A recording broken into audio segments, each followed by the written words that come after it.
Hello 9th class. चलो एक और वीडियो लेके आ गया मैं। तो आज की वीडियो लॉ ऑफ एक्सपोनेंट। अब कोई ये मत बोलना मुझे ये नहीं पता एक्सपोनेंट क्या होता है। एक्सपोनेंट पावर को बोलते हैं, बताया था ना मैंने। पावर जो ऊपर लगा हुआ लटका हुआ रहता है ना, ऐसे जैसे देखो ए है ऊपर, ये एम लटका हुआ है ना, ये पावर है ना, ये एक्सपोनेंट होता है। तो लॉ ऑफ एक्सपोनेंट आज हम लोग पढ़ेंगे। तो ये कुछ मैंने 8-9 फॉर्मूले यहाँ पे लॉ ऑफ एक्सपोनेंट के लिखे हैं। इसको समझो ये क्या है, 1 बाय 1 करके मैं बताता चलूँगा। ये मैंने लिख दिया है एक बार सारा, क्योंकि लिखने में टाइम जाता है इसलिए। देखो पहला लॉ क्या है, पहला लॉ ऐसे है, ए की पावर m है और ए की पावर n है। ये बोलता है कि ए की पावर m प्लस n हो जाएगा। यहाँ पे ए क्या रिप्रेजेंट करता है, ए रिप्रेजेंट करता है कोई भी एक नंबर, कोई भी एक नंबर 2 3 4 5 6 7 8, कुछ भी, माइनस का प्लस का कुछ भी हो सकता है, समझ में आया। इवन वेरिएबल भी हो सकता है, एक्स वाई जेड कुछ भी हो सकता है। सीधे सीधे ये समझो कि अगर दो हमारे पास ऐसे ग्रुप हों जिनका बेस सेम हो और पावर डिफरेंट डिफरेंट हो। क्या बोला मैंने, दो हमारे पास ऐसे ग्रुप हों जिनका बेस सेम हो बट पावर डिफरेंट डिफरेंट हो, तो इसको हम इस तरीके से लिख सकते हैं कि बेस तो वही रहेगा और पावर आपस में ऐड हो जाते हैं। ठीक है, जैसे एग्जांपल्स अगर मैं समझाऊं तो चलो मैं लिखता हूं 2 की पावर 5, ओके, और यहाँ पे मल्टीप्लाई, ये डॉट डॉट का मतलब मल्टीप्लाई है, यहाँ पे लिख रहा हूँ 2 की पावर 4। तो देखो इसके जैसा है कि नहीं, ए की पावर m, ए की पावर n, 2 की पावर 5, 2 की पावर 4, बेस सेम है। अगर बेस सेम रहेगा तो इसका मतलब ये है कि पावर आपस में ऐड हो जाएंगे, दैट मीन्स 5 + 4 हो जाएगा। तो 2 की पावर 5 + 4 कितना, 9। तो इसका सॉल्यूशन हो जाएगा ये। तो ये लॉ समझ में आ गया आपको, ये लॉ क्या कहता है। और एग्जाम्पल बताने की ज़रूरत है क्या, मुझे नहीं लगता। ठीक है, तो ये हो गया। दूसरा देखो, अब दूसरे में क्या है, दूसरा कुछ इस तरीके से लिखा हुआ ए की पावर m और whole to the power n।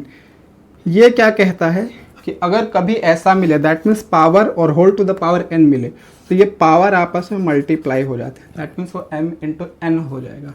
कैसे, जैसे मैं लिखता हूँ 3 का पावर 2 और इस पूरे पे पावर में दे रहा हूँ, कितना दे दूँ, चलो -2 दे देता हूँ इस बार, इस तरीके से दे दिया मैंने।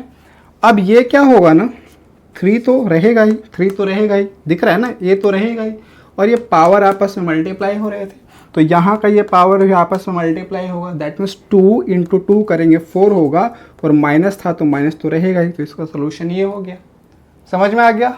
ठीक है, अच्छा नेक्स्ट पे आते हैं, थर्ड पे। देखो थर्ड क्या है, ये है ए की पावर m अपॉन में ए की पावर n। ये बोला गया है कि इस तरीके से होगा, ऊपर वाले में से नीचे वाले का पावर सब्ट्रैक्ट हो जाएगा। जैसे क्वेश्चन देख लो, 3 की पावर 7 लिखा मैंने और 3 की पावर 10 हो जाएगा, समझ में आया। और 7 - 10 सबको पता है कि -3 आएगा, तो इस तरीके से -3 हो जाएगा। तो ये भी सॉल्व हो गया, समझ में आ गया। ठीक है, कौन सा, थर्ड नंबर। अब फोर्थ पे आ जाते हैं। फोर्थ क्या है, फोर्थ क्या है, फोर्थ है इस तरीके से ए की पावर m और b की पावर m। ध्यान से देखो इसमें क्या खास बात है, इसमें बेस अलग अलग है, मतलब नीचे का जो टर्म है वो अलग अलग है। यहाँ पे a है, यहाँ पे b है, बट दोनों की पावर सेम सेम है। यहाँ भी पावर m है और यहाँ भी पावर m है। बेस डिफरेंट है बट पावर सेम है। तो जब भी बेस डिफरेंट हो, पावर सेम हो, तो आप दोनों बेस को आपस में मल्टीप्लाई कर सकते हो। ठीक है, और उन दोनों पे पावर m कर सकते हो। दोनों का बेस सेम था, बेस डिफरेंट था, पावर सेम था, तो हमने क्या किया, बेस को मल्टीप्लाई कर लिया और पावर जो m था वो इस तरीके से इस पे पावर आ जाता है। जैसे कैसे, क्वेश्चन कैसे मिलेगा आपको, मान लो 3 है, 3 की पावर में लिख लेता हूँ 4, है ना, और यहाँ पे है मल्टीप्लाई का साइन, ये रहा 4, और यहाँ पे भी पावर 4 है। देखो दोनों का बेस डिफरेंट है कि नहीं है, दोनों का बेस डिफरेंट है बट पावर दोनों का सेम है। तो हम क्या कर सकते हैं, दोनों बेस को आपस में मल्टीप्लाई कर सकते हैं। 3 × 4 कर दिए, ठीक है, और power m that means power 4, तो इसके ऊपर पावर 4 आ जाएगा। अब ये देखो 3 × 4 कितना हो जाता है, 12, 12, 3 × 4 12 होगा ना, और इस पे पावर 4 था तो इस पे पावर 4, तो ये इसका आंसर बन गया। दैट मीन्स कौन सा था, ये वाला भी हो गया। ठीक है, ओके, अब 5 समझते हैं। देखो 5 में क्या है, 5 में है ए की पावर n, इसे लिखा गया है 1 अपॉन ए की पावर -n। इसे ध्यान से समझना, ये क्या है, ये कहने का मतलब सिंपल यही है कि कोई भी एक डिजिट है, कोई भी एक डिजिट है, कोई भी एक नंबर है, वेरिएबल है, कुछ भी है, उस पर कुछ पावर रहेगा, है ना। तो अगर 1 अपॉन करके लिखना चाहोगे तो वो पावर नीचे माइनस में आकर है। अगर इसको रिवर्स करना चाहो तो रिवर्स आप ऐसे ही नहीं कर सकते, एक कंडीशन अप्लाइड है कि जब इसको रिवर्स करोगे तो पावर माइनस नेगेटिव में पावर आएगा। जैसे कि क्वेश्चन कैसे रहेगा, तो क्वेश्चन ऐसे रहेगा, मान लो कि मैं यहाँ पे, चलो एक्स से लेके बताता हूँ, ये एक्स में ले रहा हूँ, यहाँ पर मैंने लिखा माइनस, ये यहाँ पर मैं लिख रहा हूँ 5, ठीक है। तो इसको अगर 1 अपॉन करके लिखना चाहो तो ये 1 अपॉन एक्स की पावर 5 नहीं रहेगा, ये -5 हो जाएगा। समझ में आया। अब एक चीज और ध्यान से सुनो, अगर यहाँ पावर माइनस का रहेगा तो ये प्लस का रहेगा, हो जाएगा, और ये पावर प्लस का रहेगा तो ये माइनस का हो जाएगा। समझ में आया, नहीं आया, ठीक है। जैसे मैं ये कहना चाह रहा हूँ, मैं आपसे ये कहना चाह रहा हूँ कि सपोज दैट यहाँ पे ये 5 माइनस में रहता, तो जब इसका रेसिप्रोकल करते रिवर्स करते तो ये पावर प्लस में हो जाता। देखो पावर प्लस में है तो अभी ये ठीक है ना। अब इसी का एक भाई होता है जो कि इस तरीके से होता है, भाई है इसका, दोनों आपस में भाई है। अब भाई क्या है, तो भाई भी इसी के जैसा है। मान लो कि 1 अपॉन ए की पावर n है, यही कहानी है, कहानी कुछ अलग नहीं है। यहाँ देखो n की पावर क्या है, प्लस में है ना, तो जब ये n पूरा का पूरा ऊपर जाएगा तो ये पावर बन जाएगा माइनस का, ठीक है। अगर यहाँ पे ये n माइनस में रहता तो ये बन जाता प्लस का, बस यही कॉन्सेप्ट है। दैट मीन्स रिवर्स करोगे तो प्लस पावर माइनस हो जाएगा, माइनस पावर प्लस हो जाएगा, बस यही, और कुछ नहीं है, ठीक है। अच्छा एग्जाम्पल बता दिया ना, हाँ ठीक है। अब एक देखो, एक बहुत ही मज़ेदार चीज़ है, कोई भी नंबर हो, कोई भी वेरिएबल हो, कुछ भी हो, अगर उस पे पावर 0 दे दोगे ना तो उसकी वैल्यू होती है 1। अब कोई कलाकार ये मत बोलना कि 0 की पावर 0 भी 1 होती है, कोई कलाकार ये मत बोलना, जैसे अभी पता सर आप ही ने बताया था कि 0 पावर लगाओ 1 हो जाता है, नहीं ऐसा नहीं होता है। 0 की पावर 0 1 नहीं होता है, ठीक है। बाकी कुछ भी रहे 0 के अलावा, -1 -2 कुछ भी, अंडर सेंटर फंटर कुछ भी ले लो, सबकी वैल्यू 1 आएगी, लेकिन 0 की पावर 0 1 नहीं होती है। अब क्यों नहीं होती है, इसका रीजन आप लोग 11th क्लास में जाके पढ़ते हो, जहाँ पे एक लिमिट चैप्टर होता है, जहाँ पे हम लोग क्या सीखते हैं, इनडिटरमिनेट वैल्यू। तो 0 टू द पावर 0 इसको इनडिटरमिनेट वैल्यू बोला जाता है। क्यों बोला जाता है, कैसे बोला जाता है, बात की बात है, ठीक है, बाद में समय। दैट मीन्स 0 की पावर 0 1 नहीं होता, बस अभी फिलहाल इतना ध्यान रखो, ठीक है। अब जैसे इसके एग्जाम्पल, मान लो कि मैं एक बड़ा सा नंबर लिखता हूँ, कोई बोलो भाई, कोई बोलो, देखो एक बड़ा सा नंबर मैंने लिख लिया, इतना बड़ा नंबर, ठीक है। और मैंने क्या कि अपने आप में नंबर ना बहुत खुश था कि मैं इतना बड़ा हूँ। अब तुम आए बोले कि अच्छा रुको, मैं क्या करूँगा, तुम्हारा पावर 0 कर दूंगा। जैसे ही इसका पावर 0 किया तो ये बेचारा हो गया 1 के बराबर। बस यही है, पावर 0 लगाना बहुत कमाल की चीज़ है, 1 कर देता है वो सबको। एक तो पावर 0 लगाना है, किसी को 0 से मल्टीप्लाई करना, जैसे इसको मैं अगर 0 से मल्टीप्लाई करूंगा ना तो 0 बन जाएगा, 1 भी नहीं रहेगा, ठीक है। तो किसी भी चीज़ को 0 से मल्टीप्लाई करो 0 हो जाएगा, और किसी भी चीज़ का पावर 0 करो वो 1 बन जाएगा। समझ में आया, ठीक है, चलो बहुत बढ़िया। अब आगे क्या है, आगे मैं पहले आपको ये वाला समझाता हूँ। देखो ये a है, आपने अंडर रूट का कॉन्सेप्ट सीखा है ना, अंडर रूट, ये एक्चुअली स्क्वायर रूट होता है। इसको अगर सही से देखो तो ये स्क्वायर रूट होता है। क्या होता है,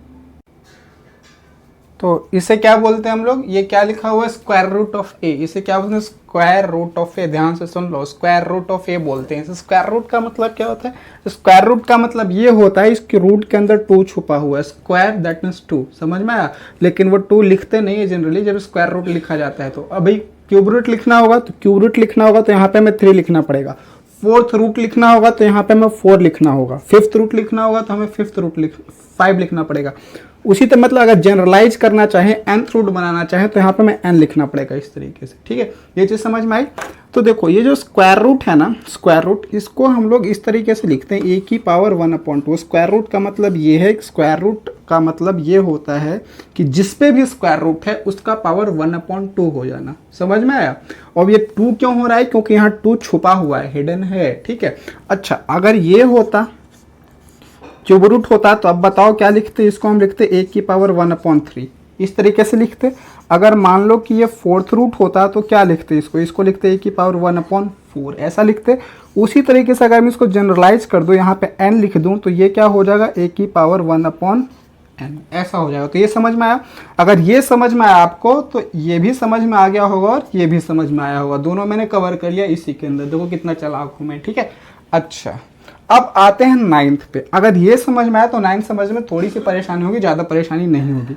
ध्यान से समझना आप लोग 9th क्या कहता है। अच्छा इसका एक क्वेश्चन करवाऊँ क्या, चलो मैं इसका क्वेश्चन करवा देता हूँ। जैसे कि मैं लिख देता हूँ, मान लो 3, 3 पे रूट दिया, 3 पे रूट देने का मतलब यह है कि 3 का पावर 1/2 कर रहे हो आप, बस यही, और कहाँ कुछ, और तो कुछ नहीं है, ठीक है, यही था इसमें। ओके, अच्छा अब नाइन्थ देखो, नाइन्थ क्या है, यह है a की पावर m/n। पहले जो लिखा हुआ है वो मैं लिख देता हूँ, फिर बताता हूँ कि वहाँ तक हम आखिर पहुँचे कैसे। ये लिखा हुआ है a nth रूट और इस whole to the power m लिखा हुआ है। अब देखो मैं यहाँ से यहाँ तक पहुँचता हूँ, क्या मैं इसको ऐसे लिख सकता हूँ, m इंटू 1/n, बोलो लिख सकता हूँ, m इंटू 1/n इस तरीके से लिख सकता हूँ ना, अरे लिख तो सकता हूँ ना, m इंटू 1 करोगे तो m हो जाएगा, अपॉन n हो जाएगा, ठीक है। अब इसके आगे मैं क्या करता हूँ, इसके आगे मैं इसको इस तरीके से लिख लेता हूँ, am को मैंने ऐसे कर लिया और 1/n ऐसे कर लिया n। अब ये कहाँ से किया, तो ये मैंने इस प्रॉपर्टी का यूज़ करके कर लिया, देखो दिख रहा है, अगर ऐसे हो अलग अलग हो तो पावर मल्टीप्लाई होंगे, मतलब ये मिलेगा, है ना, इस तरीके से लिख सकते हैं। अब ध्यान से देखो, ये पूरी एक सिंगल क्वांटिटी है और इसके ऊपर 1/n चढ़ा हुआ है, मतलब कि इस पूरा ये जो बड़ा सा जो गोल टेढ़ा मेढ़ा सा जो मैंने सर्किल जैसा बनाया, इसके नीचे जो भी है, इसके अंदर जो भी है, उस पे पावर 1/n है, मतलब कि ये पावर 1/n तो इस तरीके से चला जाएगा। अब किस पे था, तो एक ही पावर m पे था ये, तो देखो यहाँ से ये हो गया और ये किसके इक्वल है, तो ये इसके इक्वल है, हो गया ना कि नहीं हुआ, नहीं हुआ, हो गया, नहीं हुआ, हो गया, नहीं हुआ, हो गया, गड़बड़ हो गई। ओके, तो देखो ये है हमारा 9th नंबर, क्या है, a to the power m/n is equal to, ये इस तरीके से लिखा हुआ है। अब यहाँ तक कैसे पहुँचेंगे वो मैं आपको समझा देता हूँ कि यहाँ तक पहुँचेंगे कैसे, हुआ कैसे। देखो ये हुआ इस तरीके से कुछ, ये आपको दिख रहा है, ये दिख रहा है ना, मैं इसी को मैनिपुलेट करता हूँ, अदल बदल करके लिखता हूँ, दिखाऊंगा कि ये इसके बराबर हो जाएगा। अब वो मैं कैसे लिखता हूँ, बस उस चीज़ पे आप लोग ध्यान देना। मैं ये कर रहा हूँ ना, इसको मैं इस तरीके से लिख रहा हूँ, a की पावर 1/n, a की पावर 1/n इंटू m कर दे रहा हूँ, ठीक है, और ऐसे कर दे रहा हूँ। इसके बाद मैं क्या करता हूँ कि a की पावर 1/n को अलग और m को अलग कर देता हूँ इस तरीके से। अब ये a की पावर 1/n कहाँ गया, कहाँ गया, कहाँ गया, a की पावर 1/n इसके बराबर होता है, तो मतलब रूट ब्रैकेट जो है, ब्रैकेट के अंदर मैं इस तरीके से लिख सकता हूँ, और इस पूरे पे पावर m था तो इस पूरे पे पावर m हो गया ये। तो ये लिखना देख लिया, यहाँ से हम यहाँ पहुँच गए ना, और ये किसके इक्वल है, इसके इक्वल होगा। कैसे यहाँ तक आए समझ में आया। इसको एक तरीके से और भी लिखा जा सकता है, वो तरीका भी सीखो कि वो कैसे लिख सकते हैं आप। अभी हमने क्या किया था कि 1/n पहले रखा था, m बाद में रखा था, ठीक है। इसी को एक तरीके से और लिख सकते हैं, वो तरीका मैं यहीं साथ में समझाता हूँ आपको, ऐसे करके देखो। मैं इसको इस तरीके से लिख सकता हूँ, a की पावर m इंटू 1/n, ऐसे भी तो कर सकते थे ना, कर सकते थे ना ऐसे भी। यहाँ पे मैं क्या करता हूँ, am को रखता हूँ और इस पे पावर 1/n ऐसे कर देता हूँ।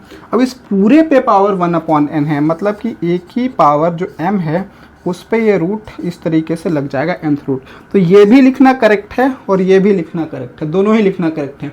यहाँ पे मैंने ये वाला लिखा है, मतलब सिर्फ ये वाला लिखा है, बट आपको पता होना चाहिए कि आप कैसे कैसे पावर को क्या क्या किस तरीके से करते हो, ठीक है।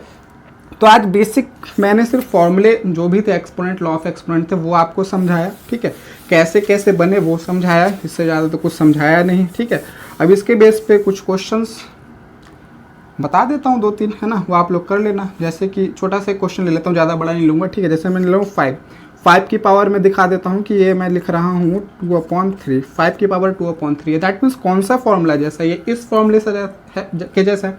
फॉर्मूले को मारो गोली, फॉर्मूले को बाद में देख लेंगे, फॉर्मूले हम अब ऐसे ही करेंगे, बिना फॉर्मूले का यूज़ किए करेंगे। तो बिना फॉर्मूले के यूज किए कैसे करेंगे, अभी मैंने आपको समझाया। आप क्या करो, 5 की पावर 2 इंटू 1/3, इसे इस तरीके से लिख सकते हो ना। अगर इसे इस तरीके से लिख सकते हो तो आप इसका क्या करोगे, देखो 5 स्क्वायर को अलग कर लो, 1/3 इस तरीके से कर लो।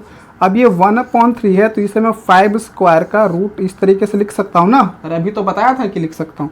तो ये इतना हो गया। अब ये वैल्यू कितनी हो जाएगी, 5 का स्क्वायर 25 और ये पावर 3 हो गया, सॉल्व हो गया। देख लिया कितनी आसानी सॉल्व हो गया। तो आज इतना ही पढ़ते हैं ना। अब आप लोग क्या करना, वीडियो को लाइक कर देना, ठीक है, ओके। और क्या करना, चैनल सब्सक्राइब कर लेना, ठीक है। चलो बढ़िया, बाय बाय। अच्छा कौन बोल रहा है सर एक ही टी शर्ट रोज रोज पहनते हैं, सैलरी नहीं मिल रही स्कूल से, ठीक है, इसलिए वीडियो को लाइक वाइक करो, मस्त, ठीक है। चलो बाय बाय।